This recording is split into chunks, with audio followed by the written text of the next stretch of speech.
Hi everybody, welcome to Paris. I came to Italy for a concert, as I think most of you know.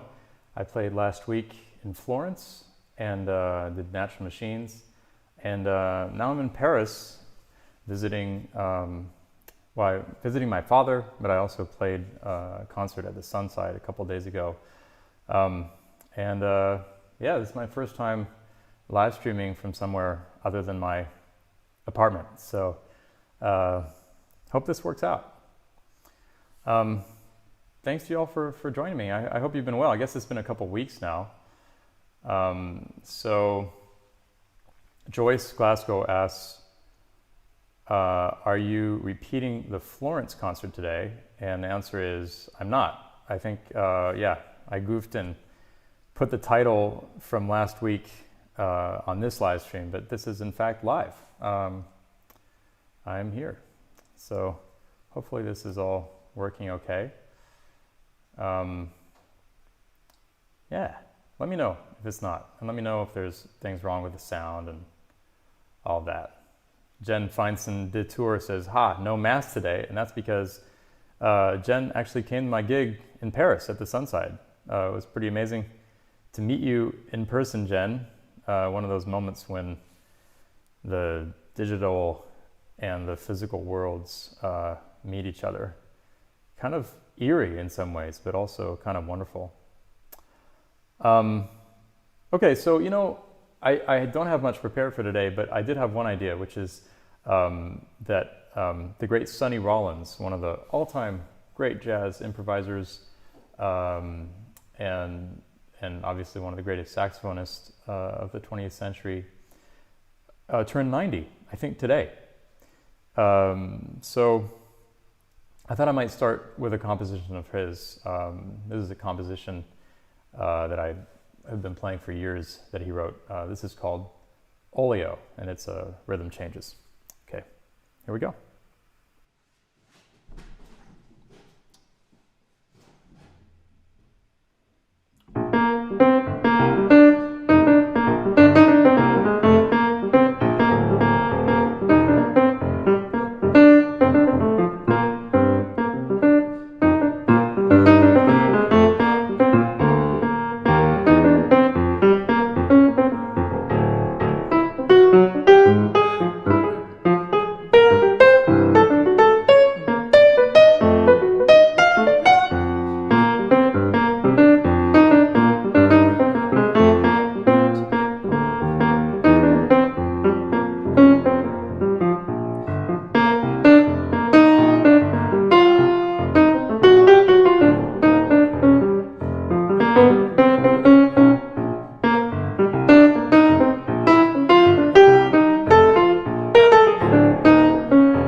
There you go.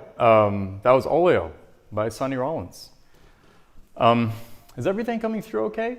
For some reason, oh yes, I am seeing your comments. Mihai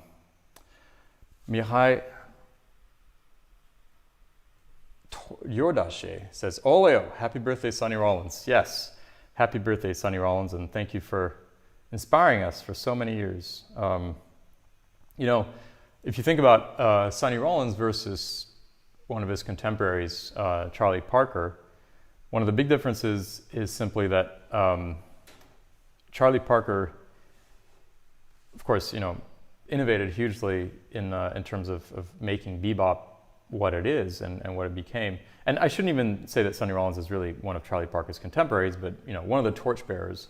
But in any case, Charlie Parker was operating very much from a kind of a repertoire, a vocabulary of musical phrases, and he was an incredible virtuoso at using these and placing them in very meaningful ways in the music, in the structure of whatever song he was playing.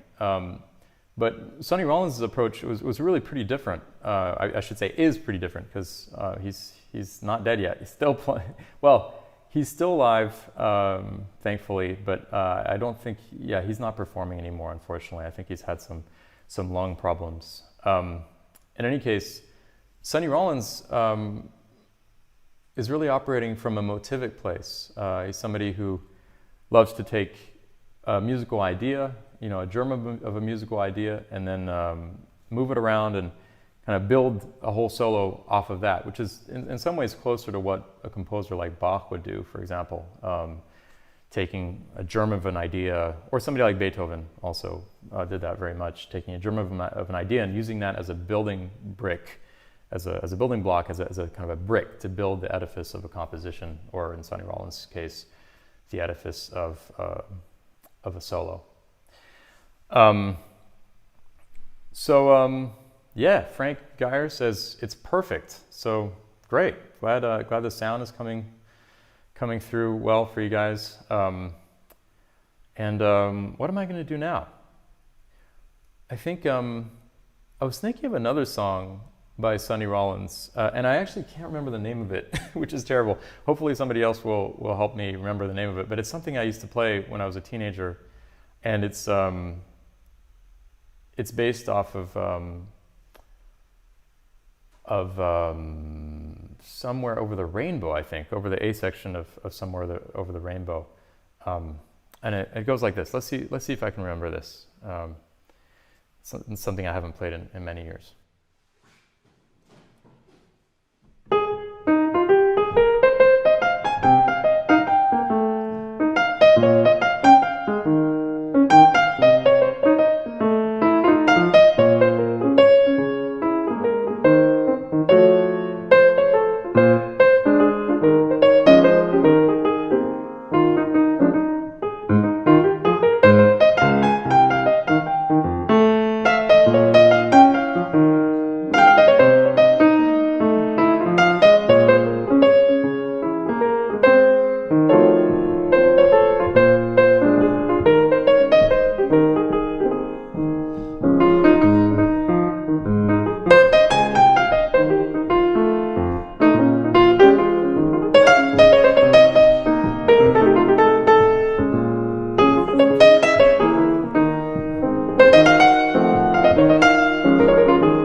That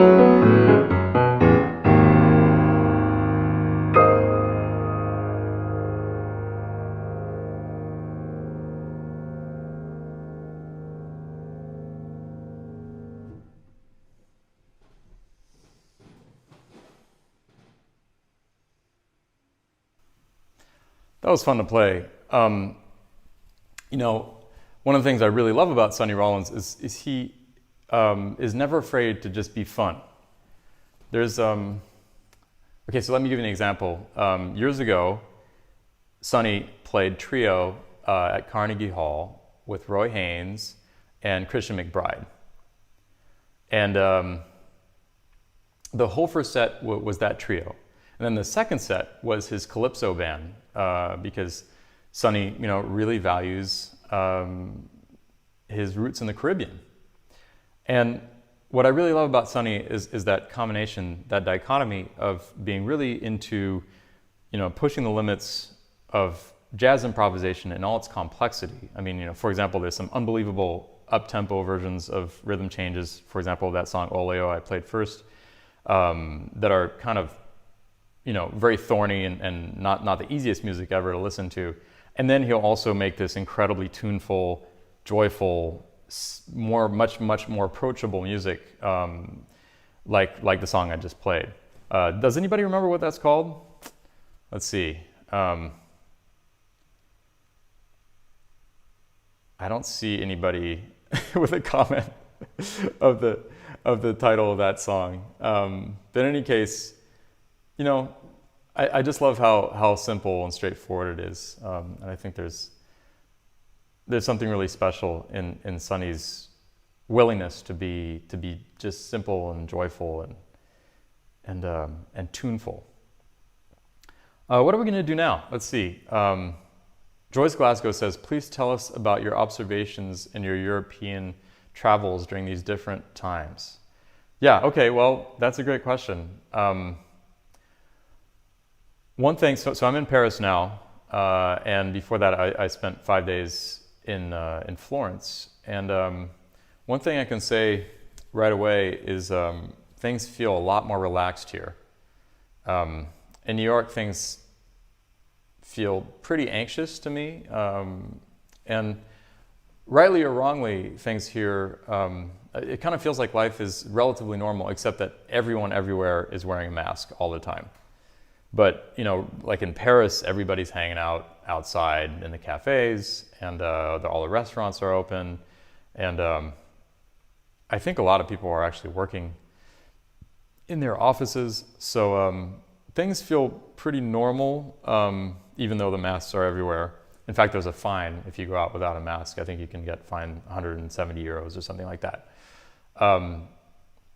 So it's really a change of mood compared to New York. You know, I mean, the big difference is that France had an incredibly severe lockdown for, I think, 2 months, where you basically couldn't leave your house without a good reason.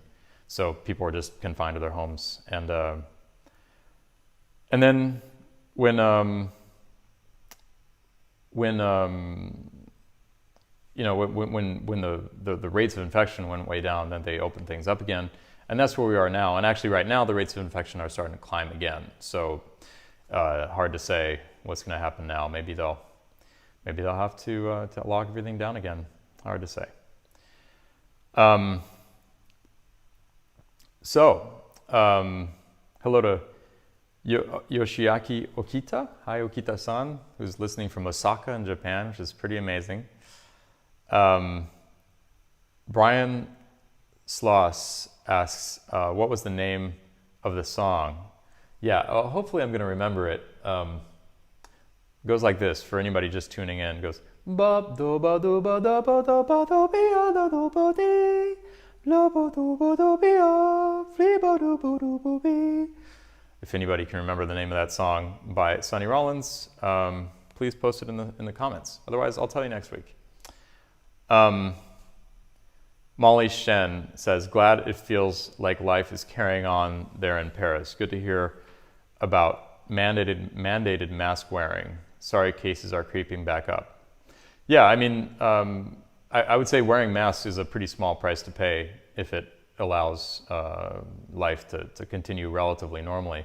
And it's kind of insane that in the US there's even a debate about that at all, because if all, not that that is the solution, but if it makes a big difference for everyone to wear masks all the time, then we shouldn't be having a debate about it. We should just be doing it, obviously. George Thomas Wilson asks, from where are you broadcasting? I'm broadcasting from Paris, from my dad's home in Paris. Teresa Sewell asks, can you please play 547 or Constant Motion? Okay, I love that. I love that request. Why don't I play 547? That's always a fun one to play and open to a lot of different directions. Anne-Florence Viala asks, pourquoi avoir choisi cet air en La bémol mineur si je ne me trompe pas? Why did I choose this tune in A flat minor, if I'm not mistaken? Well, it was an A flat major, but the reason is because it was written by Sonny Rollins, and Sonny Rollins turned 90 years old today. So that was a tribute to him and to his amazing influence on jazz and music in general. Okay, I'm going to play 547. This is a request from Teresa Sewell. Here's 547.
That was 547, composition of mine.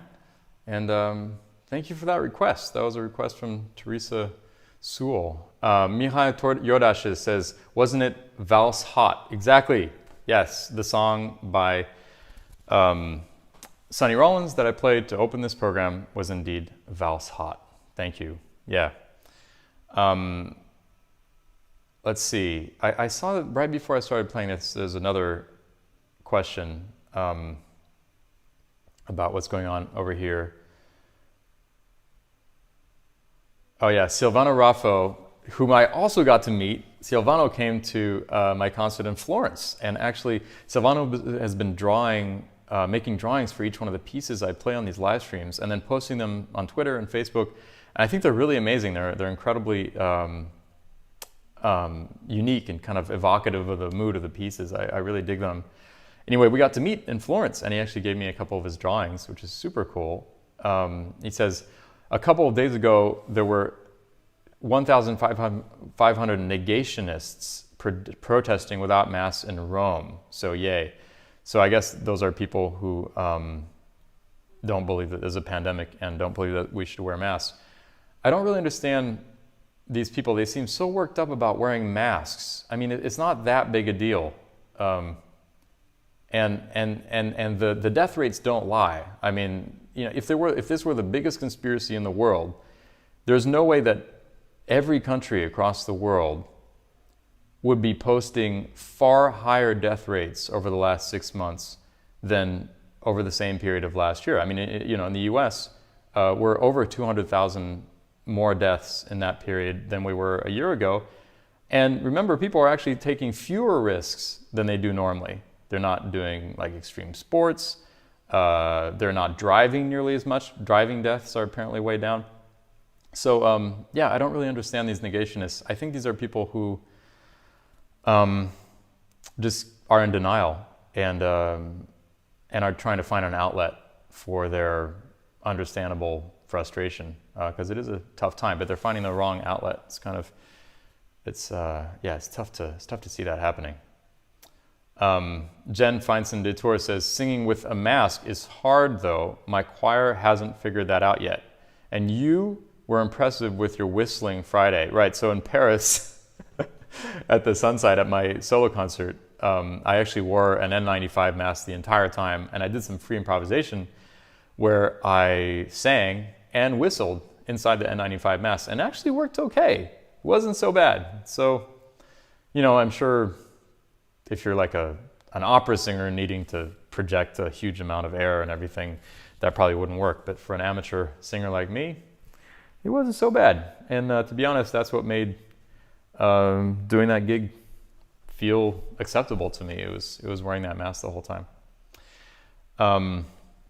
Yeah, so what am I going to do now?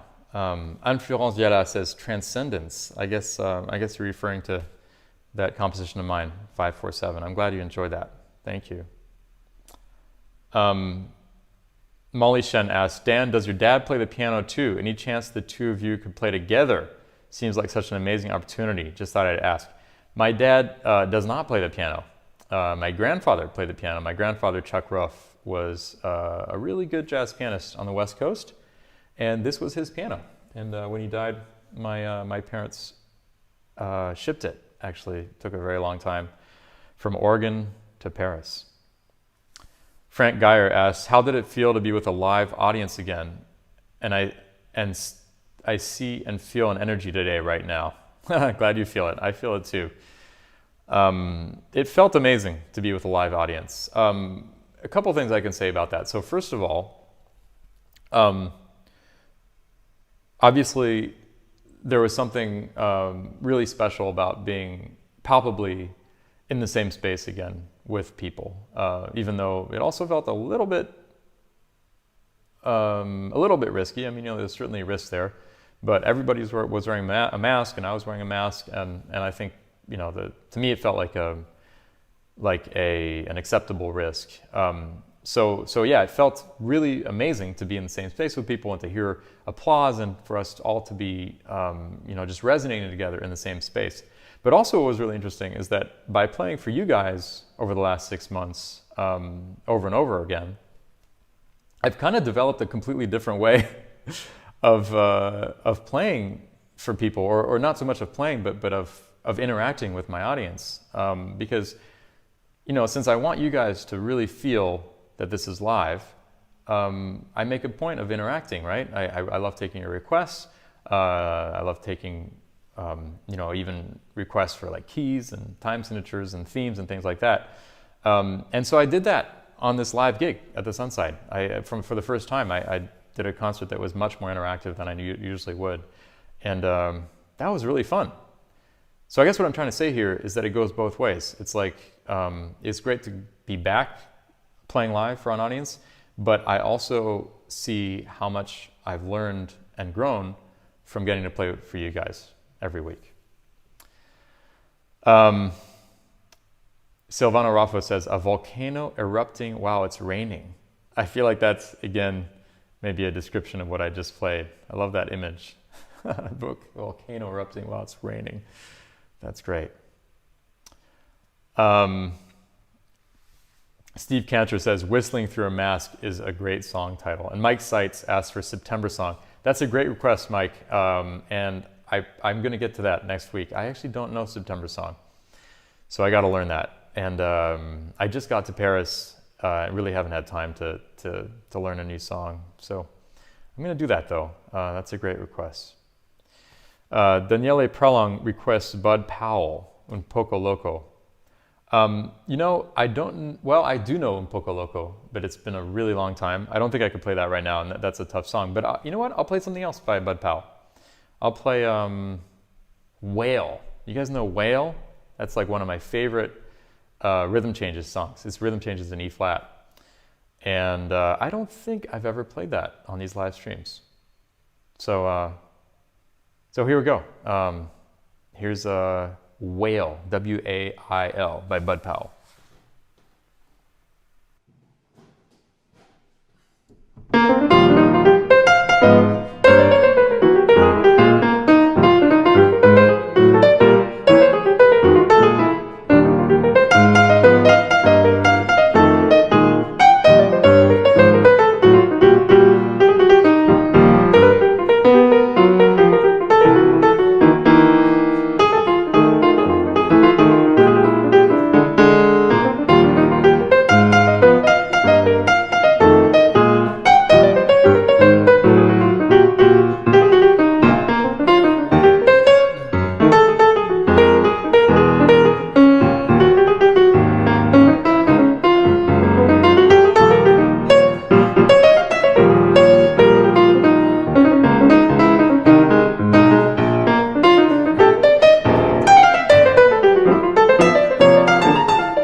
Woo!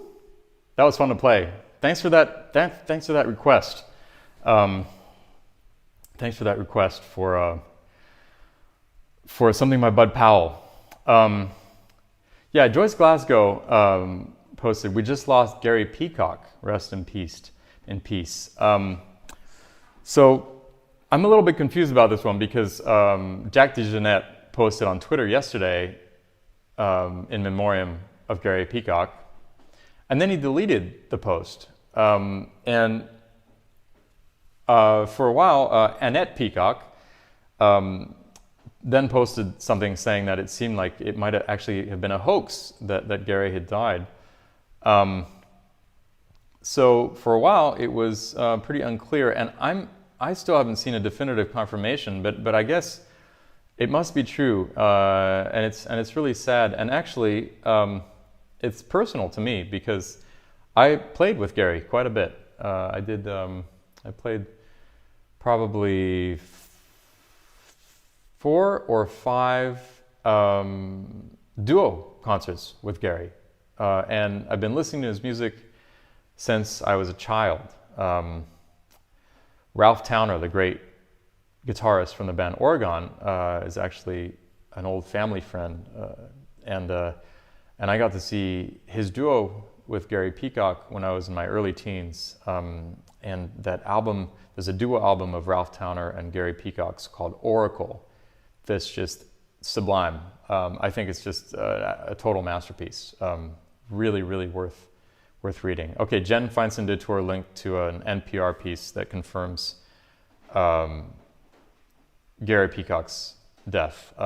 So rest in peace, Gary. I was a huge fan of his. Just absolutely loved Gary, and we had. I went up to his place many times in upstate New York, and we would play, we would rehearse for the concert we were doing, and then we would go to dinner and just talk about Zen Buddhism for like 2.5 hours just straight. And before every concert I did with him, we would meditate, because Gary devoted much of the last 30 years of his life to Zen. He was extremely serious about it. It's actually the reason he lived upstate, because he was close to the monastery up there, the Mountains and Rivers Order.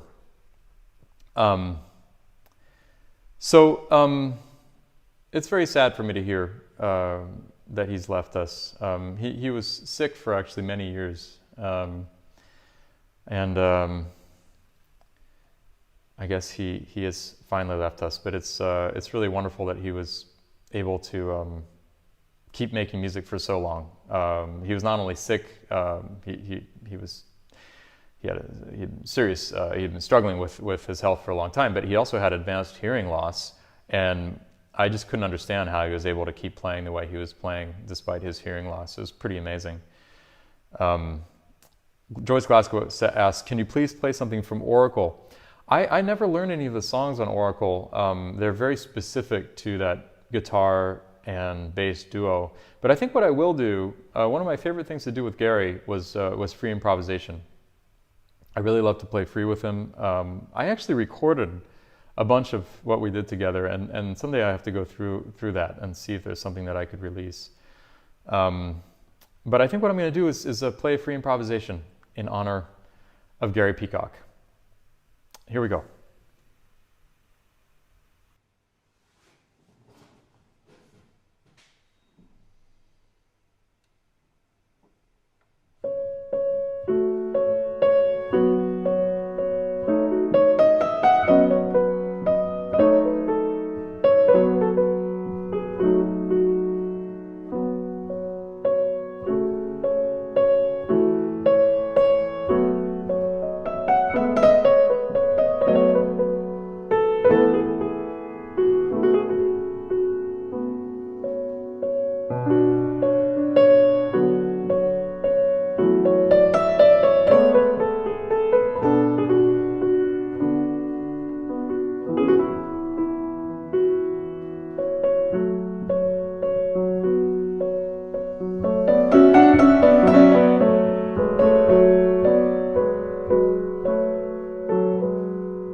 A free improvisation for Gary Peacock.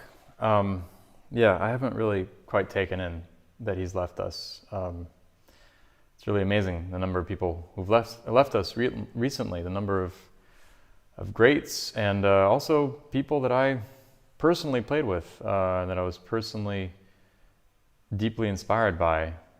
You know the song that I've played a number of times on these live streams, Roadrunner? The one that goes like this.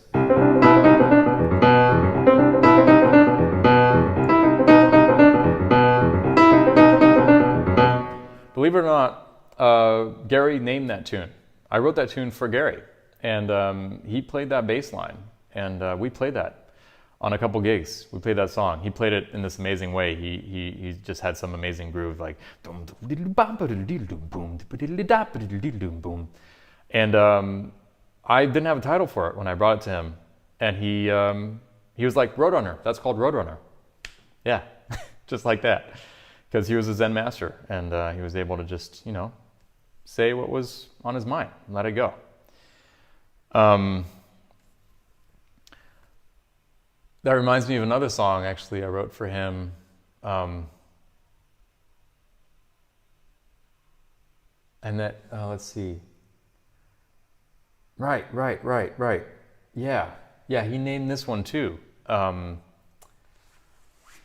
it goes like this. Let's see if I can remember it. It's one I wrote for Gary as a tribute kind of to both Paul Motion and Thelonious Monk, because I always felt like Paul was very influenced by Thelonious Monk, by the kind of dryness of his musical affect. And when I played this song for Gary, he came up with the perfect title for it. I'll tell you afterwards what it was.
So Gary Peacock, I brought this song to him, and I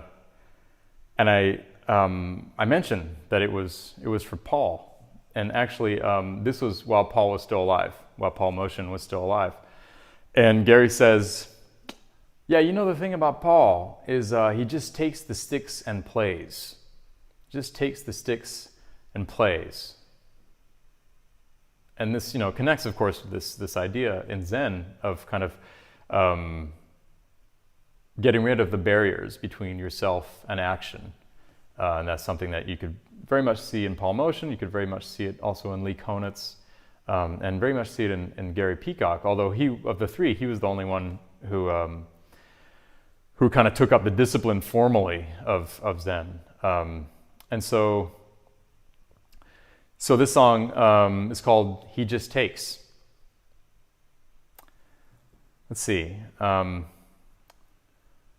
Mike Seitz says, "Well now."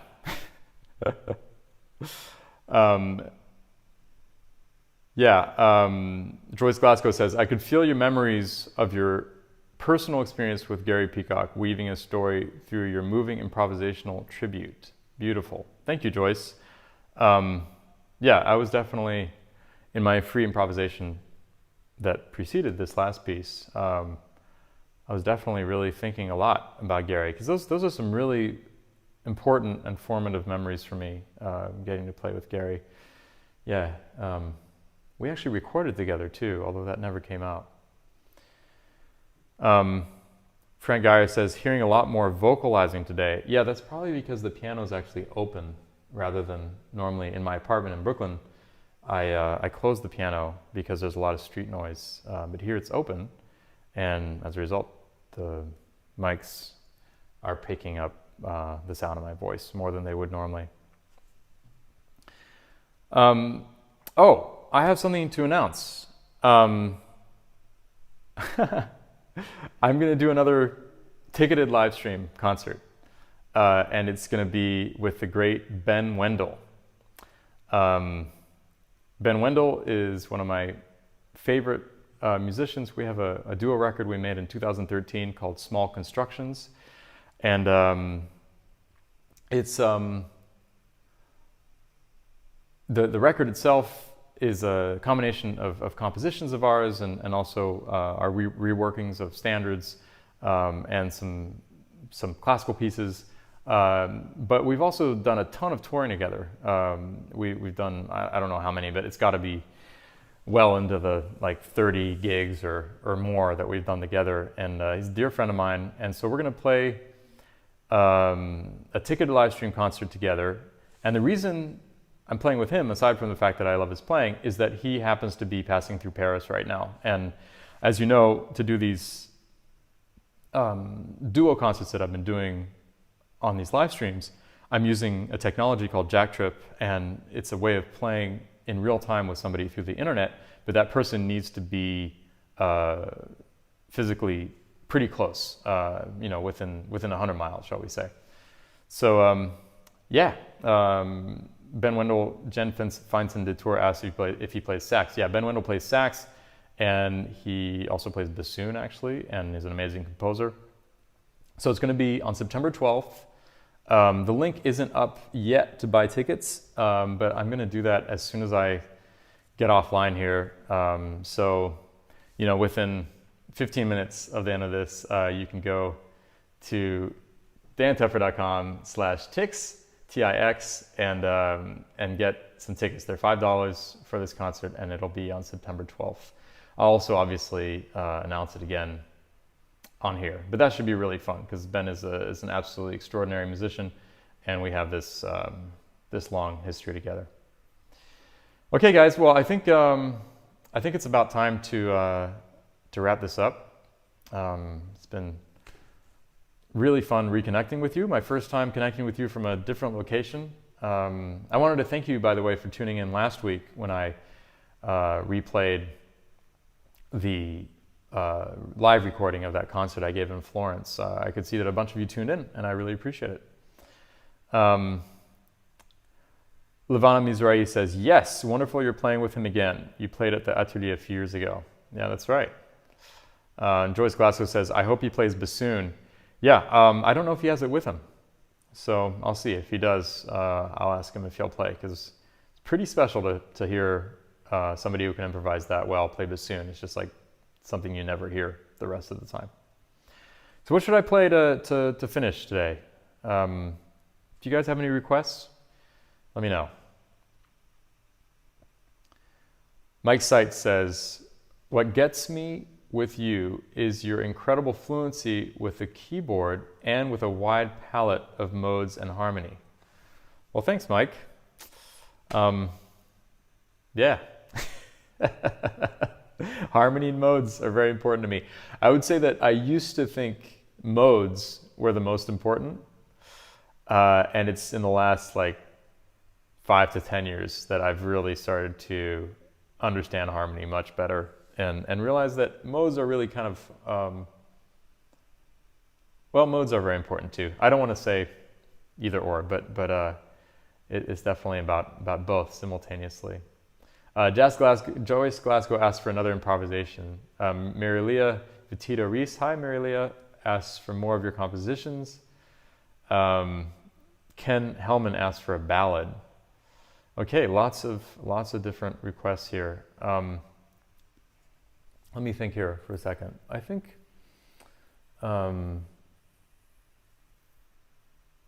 I'll do another free improvisation. Yeah. Silvana Raffo says a 5/4 something. Yeah, why not? Do a 5/4 something. Anybody got a key? How about a key? That's one of the things I did at the Sunside actually on Friday. The Sunside, this jazz club in Paris where I played solo.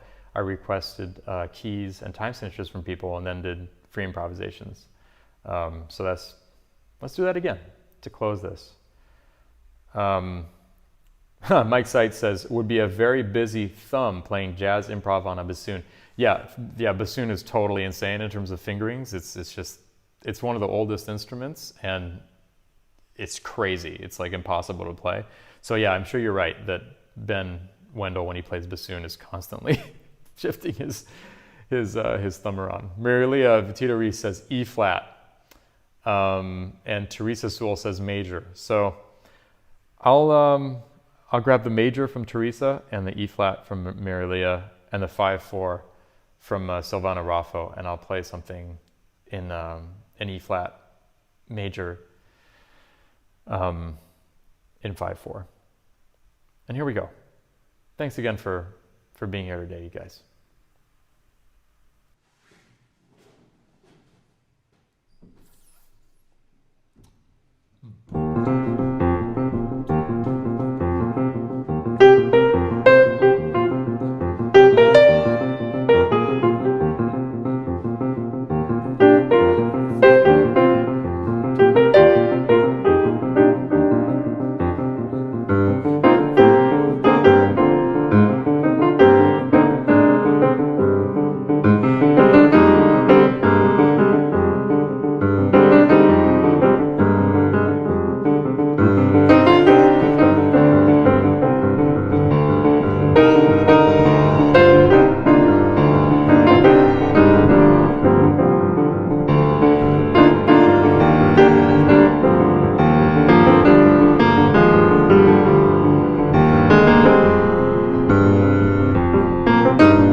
Okay, that was a free improvisation in E flat major in 5/4. Chris Ruff, who is my uncle, saying, loving the interaction with your audience, Dan. Well, thanks, Chris. You're in my audience today. Good to interact with you. Thanks for joining us. Bradley Klein, whom I don't think I've seen here before, says it's been a very fine and moving performance. Sincere thanks. Well, my sincere thanks to you, Bradley. And Frank Geyer says, Dan, thank you for doing this from Paris. It was great. Thank you, Frank. Thanks for joining in so faithfully. Mary Leah Vitito Reese says, your joy comes through the ether to us, even from Paris. Isn't that crazy? I think it's really amazing. I still can't get over that this live streaming thing feels so good.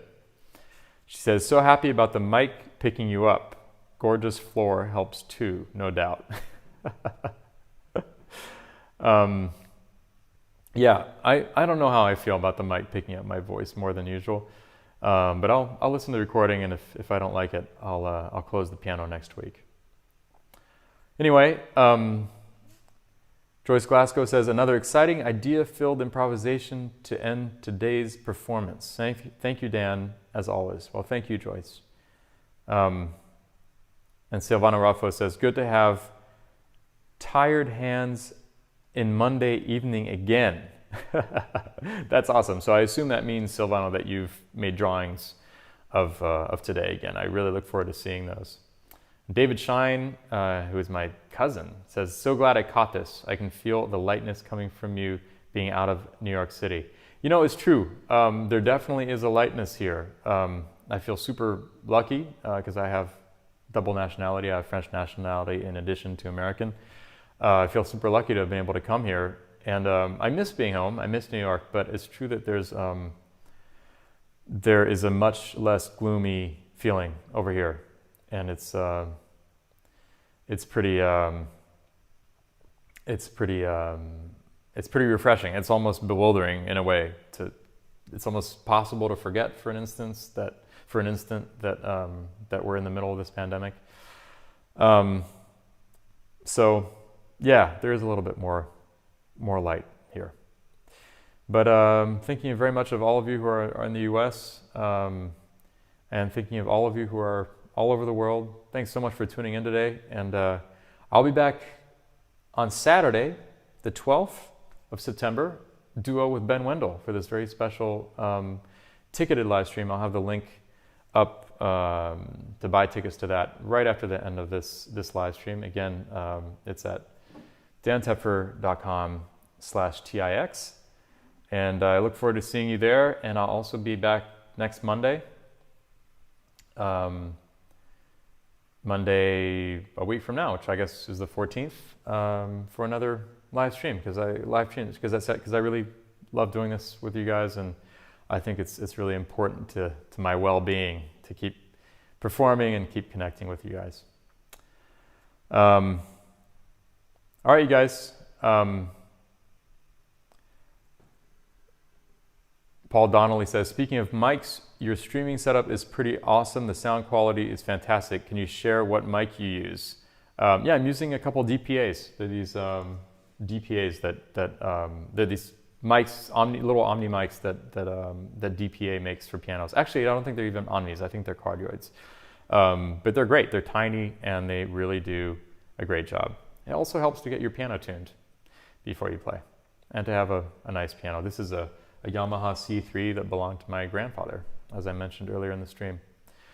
Okay, again, hope you stay healthy, and hope you have a great week, and hope to see you Saturday and next Monday. Take care, you guys.